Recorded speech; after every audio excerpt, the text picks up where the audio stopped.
On the morning of Sunday, August 15th, when Justin Trudeau was on his way to Rideau Hall to call this election, there were under 2,000 COVID-19 cases in Canada. Today, there are over 5,000, more than twice as many, and the number is growing exponentially. Justin Trudeau, in the full knowledge this would happen, called an expensive, unwanted, and unnecessary election anyway. A $600 million power grab, the costliest in Canadian history. That's not leadership, it's self-interest. A Prime Minister who will call an election in the midst of a pandemic is not a person you can trust. I've said before that this election is a choice about Canada's future. But this election is also a choice about trust, about the character and qualities that we want to reward in Canadian society. On ne peut pas faire confiance à un Premier ministre qui déclenche une élection en pleine pandémie. J'ai déjà dit que cette élection est un choix pour l'avenir du Canada. Mais cette élection est aussi un choix pour la confiance. It's an election about whether or not we reward Justin Trudeau for breaking his promise and calling an unnecessary $600 million election in the middle of a pandemic. Friends, I got into politics for one reason. The same reason I served in the Air Force for 12 years, to serve my country. Every day in this campaign, I've stood up and talked about how we could make Canada a better place. I launched Canada's Recovery Plan on the first full day of this election. 164 pages in lavish detail, maybe too much detail. For 29 days, I've stood before you and announced policy after policy on everything from leadership on mental health to getting spending and inflation under control, from building 1 million new homes to giving Canadian workers a break. Today, I announced my plan to secure childcare for Canadian families, to put parents back in the driver's seat when it comes to choosing the kind of options that work best for their kids, to help lower-income families today, not 5 years from now, with up to 75% of childcare expenses covered. Aujourd'hui, j'ai annoncé mon plan pour agir pour la garde d'enfants, pour permettre aux parents de choisir les options de garde qui conviennent le mieux à leurs enfants, pour aider les familles à faible revenu aujourd'hui, pas dans 5 ans, pour les aider en supportant jusqu'à 75% des frais de garde d'enfants. But Justin Trudeau isn't interested in a serious debate about issues. The only thing that matters to him is his job. He's lunged from one wedge issue to another, dividing Canadians, blaming others for his shortfalls. Just yesterday, Justin Trudeau was at it again, refighting the battles of the past, railing against a platform and a party that no longer exists anywhere other than in his imagination. It's not 2015, Mr. Trudeau. It's 2021. And people aren't interested in the past. They care about their future. Justin, maybe you should spend more time thinking about the next 6 years rather than the last. Hier seulement, Justin Trudeau a recommencé avec les luttes du passé, contre une plateforme et un parti qui n'existent que dans son imagination. On n'est pas en 2015, M. Trudeau. On est en 2021. Et les gens ne s'intéressent pas au passé. Ils pensent à l'avenir. Justin, il faudrait peut-être penser aux prochaines 6 ans au lieu des 6 derniers. For Canadians, the choice is clear. Do we reward Mr. Trudeau for calling an unnecessary $600 million election in the middle of a pandemic? Make no mistake, a vote for anyone other than Canada's Conservatives is a vote for more of the same from Mr. Trudeau. Jody Wilson-Raybould had the strength to say no to Justin Trudeau. On Monday, you can say no too. No to being taken for granted. No to more corruption. No to more borrowing. No to more lies. No to more of the same. Justin Trudeau started this election, but you can finish it. Send him a message. Say yes to a better future. Say yes to a healthier Canada. Say yes to a wealthier Canada. Say yes to Canada's recovery. Justin Trudeau a déclenché cette élection, mais vous pouvez la finir. Envoyez-lui un message. Dites oui à un meilleur avenir. Dites oui à un Canada plus riche. Dites oui au rétablissement du Canada. I love this country, and I know you do too. Our best days are on the horizon, but we desperately need unity and a way forward. So vote for Canada. Vote for a brighter future. Vote to secure the future, and vote Conservative. Thank you. Merci beaucoup.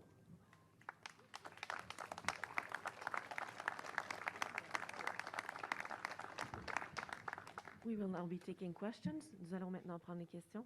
First question. Ian Bailey, Globe and Mail, on a different topic. Your platform promises to encourage faith-based and other community organizations to expand their provision of palliative and long-term care. Would you do that by paying them? This is another area where Mr. Trudeau has broken his promises to provide more palliative care supports for the provinces looking to provide that as our society ages. We need to make sure that we're there for people who are suffering from illness and near the end of life. It's part of the reason why in Canada's recovery plan, we've made a $60 billion decade-long commitment to our public and universal healthcare system. Mr. Trudeau has underfunded our system, made it less prepared for future risks for an aging demographic. We will shore up our healthcare system, partner with the provinces, tackle mental health and addiction, and focus on the wellness of our economy and of our people. But to go back to the question, would you do this by paying these groups, and why is this necessary? So I wonder if you could address those 2 points. We will be transferring without conditions transfers to the provinces for healthcare. In fact, beyond that, we have a $3 billion fund for infrastructure improvements to long-term care and a major investment in national mental health and fighting addiction. Those are the areas we're prioritizing. Our record amount of funds to public health care over the next decade will be without conditions, because after 6 years of Mr. Trudeau ignoring gaps in our system, picking fights with provinces, we need a Prime Minister that will work with all Canadians on the well-being of our healthcare system. Prochaine question. Oui, bonjour, M. O'Toole, Laurence Martin de Radio-Canada. Combien d'argent est-ce que vous êtes prêt à donner au Québec pour les garderies? M. Trudeau, c'est 6 milliards. Vous, c'est combien? Comme j'ai dit, je vais coordonner avec Premier ministre Legault et j'ai un budget dans notre plateforme chiffrée parce que je vais toujours travailler en étroite collaboration avec Premier ministre Legault.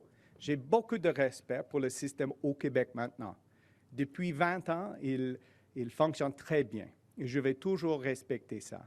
Avec notre plan, en plus, on va aider toutes les familles québécoises immédiatement et directement, et particulièrement pour les familles à faible revenu, on va donner plus, un montant de 75% des frais. In English, please. We've always said we will partner with the provinces, and we have a costed platform to make sure we can coordinate the implementation of our plan alongside a plan that has won very well in Quebec for 20 years. We will always respect provincial jurisdiction, and our plan will help all Quebec families, all Canadian families immediately. And in most parts of this country, lower income families will have all costs of childcare covered, and only our plan helps families immediately and lets parents decide what works best for their children and for their circumstances. Families need help now. 6 years of inaction by Mr. Trudeau, now he's telling families to wait another 5 or 6 years. We're going to help them now. Je comprends que vous avez un plan. Je comprends que vous avez un plan pour aider les familles immédiatement et que ça va donner plus de flexibilité aux familles. Mais j'aimerais savoir, M. O'Toole, comment concrètement est-ce que votre plan va créer plus de places en CPE? Parce qu'on va donner plus d'argent directement aux familles. Mais combien? Et j'ai envoyé une lettre hier à Premier ministre Legault parce que c'est très important pour moi d'avoir une approche de respect pour le système au Québec et on va collaborer et coordonner avec le plan au Québec et notre plan. Donc, les familles au Québec vont recevoir plus Mais combien, M. avec O'Toole? notre plan, plus total pour les familles à faible revenu. Et la différence entre M. Trudeau et moi, et je vais livrer pour les familles québécoises immédiatement. In English, please. The difference between Mr. Trudeau and myself is I will deliver. Mr. Trudeau has 6 years of broken promises, broken trusts, misleading people. Jody Wilson-Raybould said no to Mr. Trudeau. It's time for Canadians to say no to someone who says whatever it takes to get elected, whatever it takes, and never delivers. I've got a track record of delivering, and for families, in the cost of living crisis we have now, they need someone who will deliver for them. Conservatives will. Next question. Good morning, Mr. O'Toole. Hannah Thibodeau with CBC National News. Yesterday, you sent a letter to Quebec Premier François Legault talking about the situation with regard to childcare services is different in Quebec. That is why you say in the letter, our approach must be different with Quebec in this matter. You say you'll sit down in the first 100 days with that province. What other provinces did you send that letter to? Well, as you know, Quebec for 20 years has had a very distinct system that has worked very well for childcare. So what we've said is we want to make sure that our plan helps Canadian families and coordinates with respect to the plan in Quebec. Our plan will be to work respectfully with all provinces on not just childcare, but on healthcare as well. I've said in the first 100 days, we'll convene a meeting to make sure we build up our public health care system. We support families. We tackle the cost of living crisis that exists in Quebec and across the country. We need a federalism of partnership for the well-being of all Canadians. We need less division, as we've seen under Mr. Trudeau. And after 6 years of no action, a few promises, hollow promises before an election, families deserve more than that. I'm not sure you answered the question of, what other provinces in the first 100 days on childcare, but I do have another question. If you wanted to add to that into the next answer, that'd be great. You came out yesterday, sir, and were very negative against Liberal leader Justin Trudeau. It was attacking his character. This is a very tight race, as you well know. How concerned are you that some swing voters may recoil at what they could perceive as angry Conservatives? On the first full day of this campaign, we launched Canada's Recovery Plan. And for 30 days, I talked about mental health. I talked about helping families, building up our public health care system, creating 1 million jobs in 1 year, working on animal welfare, addiction, a range of issues that Canadians want a serious talk about, the future. Mr. Trudeau called a $600 million election and every day has tried to divide people. He has no plan, no future. All he has is blaming others. And as I've said, in the final days, this is about who you trust to secure the future for our country after a very difficult health and economic crisis. I think Canadians deserve an honest government, an ethical government, and one with a plan. And Mr. Trudeau has let people down time after time after time. We deserve better than that, and so I'm asking people to choose who they trust with their future. Next question. Good morning, Mr. O'Toole. Rachel Yellow, CTV News. You say your childcare plan is serious, but you've only committed to spend 1/10 of what the Liberals have proposed, with promises seemingly aimed at families who already can't afford childcare, let alone wait for a refund. How can you say your plan is comparable? Because we're helping all families immediately. Our support goes directly to the families, not to other governments and orders of government. We will be helping families directly. And in fact, most of our Canada Recovery Plan is meant to help families who are struggling with the cost of living crisis. We're doubling the Canada Workers' Benefit. In most parts of this country, our plan will cover all the costs for childcare for families in the low income levels. And those families often work shift work. So Mr. Trudeau, after 6 years of doing nothing, is now asking those families to wait 5 years for a program that they may qualify for, but only if their work time conforms with a traditional daycare setting. That's not good enough for people on shift work, for people that are struggling to get by. We're going to help them immediately, and we're going to let families make the best decision for their family coming out of COVID-19. And you've spoken considerably about moving away from an Ottawa knows best approach to governing, but with 6 days left in this election, you are once again running your campaign from Ottawa, where the only voters that you are coming face to face with that aren't campaign staff are few and far between. Don't you think your case would be stronger if you were out seeing firsthand the country that you want to lead?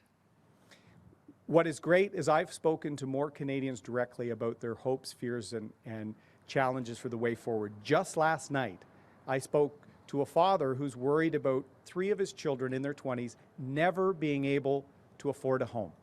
I heard similar comments a few weeks ago in our telephone town hall with a mother from Burlington. Mr. Trudeau is giving up on a generation of people owning their own home. We've got a plan to actually tackle the housing crisis, ban foreign money, and actually really help people. Canadian families deserve a break. Mr. Trudeau's out-of-control spending is leading to inflation. We need to help families. And we've been talking to folks in person through our town halls. We're here to serve the country, and I'd ask people, secure your future with a vote for the Conservatives. Next question.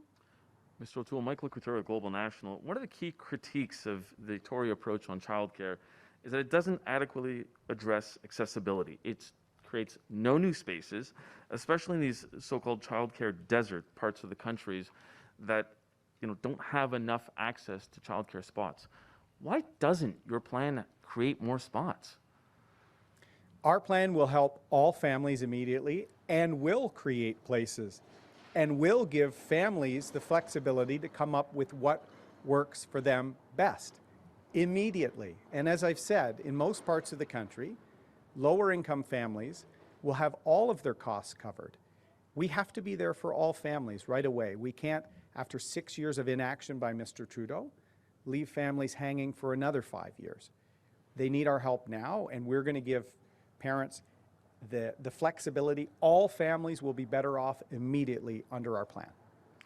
Just as a follow-up, I know you like to criticize it, but the Liberals' childcare plan already has buy-in from 8 provinces, and is something that many economists have touted as important for Canada's economic recovery, given the impact on the pandemic on working parents. They even say it'll boost GDP. So why waste that momentum and not continue on with their 8 deals, and why disregard the potential impact on a COVID recovery? The Conservatives want to help all families. Mr. Trudeau's provided no help for 6 years, and now is making people wait another 5 and only helping some families. We're going to help all families immediately and let parents make the decision. Folks in the lower income will not only have most of their childcare costs covered, we're giving them a raise, a $1 per hour raise by doubling the Canada Workers' Benefit. Only Canada's Conservatives have a plan to actually help people who are struggling with the cost of living crisis that Mr. Trudeau is making worse. Next question. Chris Reynolds, Canadian Press. In a Twitter post in French last night, you said you would close the informal border crossing at Roxham Road in upstate New York, a road by which tens of thousands of asylum seekers have entered Quebec and Canada since 2017. And you also talk in your platform about ending the practice of the RCMP and the Canada Border Services Agency acting as unofficial welcoming committees assisting with illegal crossings, is the quote. How will you close a border crossing where Canada has already stopped allowing asylum seekers, which is also the case at other unauthorized points of entry? It is completely unfair for people to cross the border in a way that's illegal and claim asylum outside the normal process. We have a very generous system.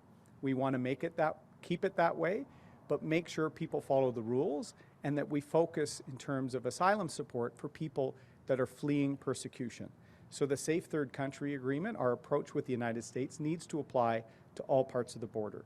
We have thousands of families waiting for family reunification, backlogs that were bad before COVID-19. It is completely unfair to them to watch 60,000 people not adhere to the rules at Roxham and other sites in our border. It's just another example of Mr. Trudeau not having a fair and serious approach with respect to the border.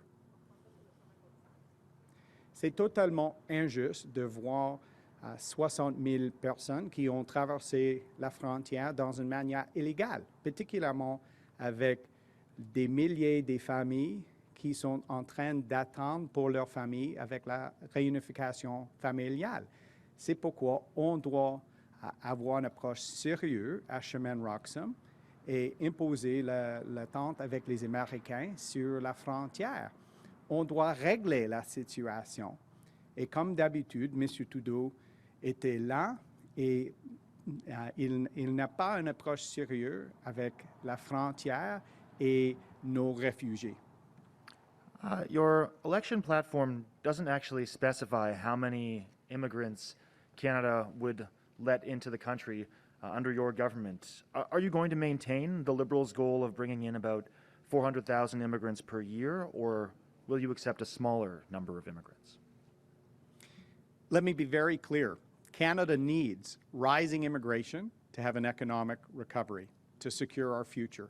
And we're going to make sure we fix the backlogs in family reunification. We need to speed up to allow people to be reunited. We need to speed up the process for credential recognition for people that come that want to have their careers here. We need increasing immigration to grow this country, and we're going to make sure that we see that both for family reunification, for skills to match with the needs of our economy, and we're going to try very hard to recognize credentials by the time that people arrive in Canada.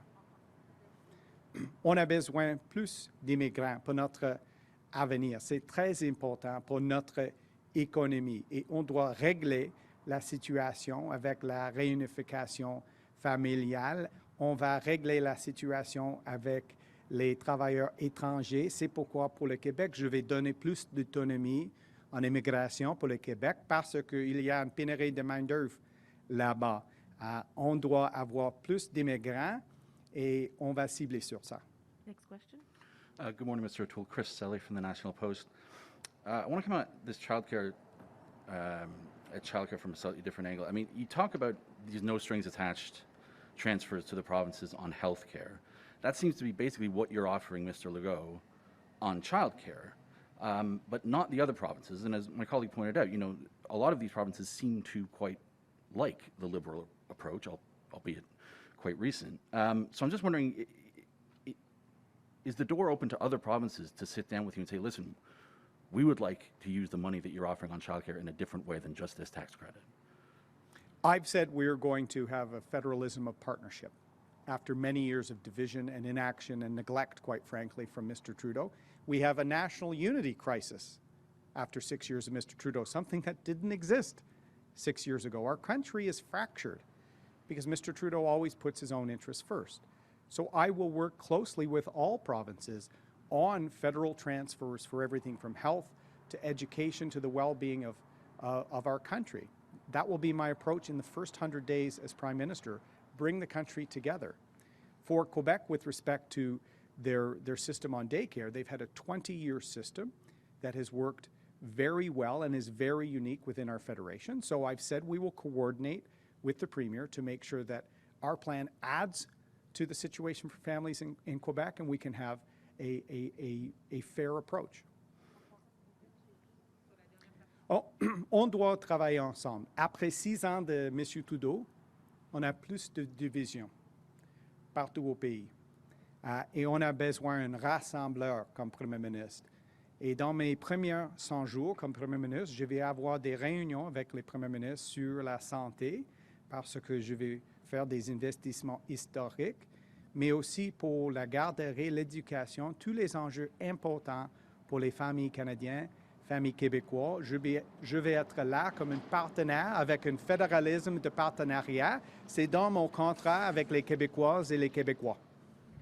On a different question, you have these press conferences every morning and you're often accompanied, as you are today, by some of your local candidates, but you often, as today, don't even mention them. You don't even mention their names. You don't give them the shout out. I'm just wondering what people should take from that. Do you want people to basically see this election as a referendum between a stark choice just between you and Mr. Trudeau? Canadians deserve better than another 4 years of Justin Trudeau. He's called an election in a pandemic, something that's going to cost our country $600 million. We could build several hospitals for the cost of Mr. Trudeau's hubris. So yes, I do believe people need to choose better, need a leader they can trust. I am very proud of our candidates. In fact, Susan MacArthur, who is our candidate here, is with us, has tremendous business experience, someone that will help us get our economic recovery plan back on board. We have Heidi, Jennifer, Mary Elise, and Matt, all of whom are running on Canada's recovery plan, all of whom are committed community volunteers and passionate Canadians that know our country's best days are ahead of us. But we need unity, we need a plan, and we deserve better than a Prime Minister always putting himself first. Prochaine question. Oui, bonjour M. O'Toole, Julien Paquette avec le Journal Le Droit. Pour des enjeux un peu plus locaux, j'aimerais avoir votre position, la position de votre parti concernant des grands enjeux d'infrastructure pour des infrastructures fédérales ici à Ottawa et dans les environs. La question de la reconstruction du pont Alexandra, est-ce que vous souhaitez qu'on le démolisse et qu'on le reconstruise ou vous souhaitez qu'on le modernise finalement, qu'on préserve la structure actuelle? Merci pour la question. Je vais avoir une approche de partenariat avec les autres paliers de gouvernement, les municipalités, incluant ici, et les provinces aussi, particulièrement sur les infrastructures très importantes pour les économies locaux. Et le pont Alexandria est un exemple de ça. Donc, je vais être là pour participer dans les décisions en ce qui concerne l'infrastructure ici et de nation à l'autre. We will try and bring an approach of partnership with all levels of government, municipal, provincial, and the federal government, on issues of importance to the infrastructure and the local economy, like the Alexandra Bridge here. We need to be a partner. That will be an example of the federalism of partnership that we want to bring on all levels, especially on funding of infrastructure, and we need to get funding out the door, not just announce it, we need shovels in ground. Parfait. Et aussi dans le lien des transports, le transport en commun, il y a deux grands projets qui sont en attente un peu dans la région. Il y a le tramway du côté de l'ouest de Gatineau qui va traverser au centre-ville d'Ottawa et la troisième phase, la troisième étape du train léger à Ottawa. Est-ce que votre parti s'engage à soutenir ces deux projets-là? Oui, dans notre plan pour le rétablissement du Canada, on a fait des annonces sur le transport en commun dans la grande région d'Ottawa, aussi sur les chemins de fer et le transport entre Québec et Toronto avec le train de grande fréquence. On doit avoir des investissements pour notre économie et pour le transport en commun.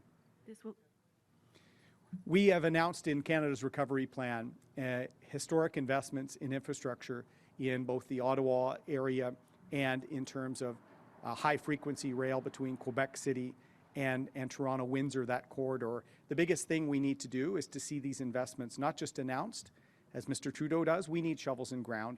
We need to really build our country and our economy back up after COVID. This will be the last question. Ce sera la dernière question. Hi, Taylor Blewett, Ottawa Citizen. Speaking of infrastructure, we've seen the Conservatives commit to immediately prioritizing construction of the Canada LRT extension. Will you make the same commitment to the Barrhaven LRT extension, which is also part of the third phase of LRT planned for Ottawa? As you said, we've made a commitment already for the Canada LRT, and we're there to be a partner with Council, Mayor Watson, and local levels of government. This will be our approach in a federalism of partnership. On infrastructure, we need to partner on the priorities of the provinces and the municipalities, and then the federal government has to step up with money and accelerate these economic investments, and as much as possible also try to tie housing and density to this. That's in our plan to both secure more housing, 1 million homes in the next 3 years, and to get shovels in ground. After Mr. Trudeau sometimes announces things multiple times, but never achieves them. That's what we need in a Prime Minister, somebody who actually delivers, and we will deliver. I'm not sure I heard a commitment to Barrhaven specifically, so I guess residents in that area will be left wondering if a Conservative government would support that project.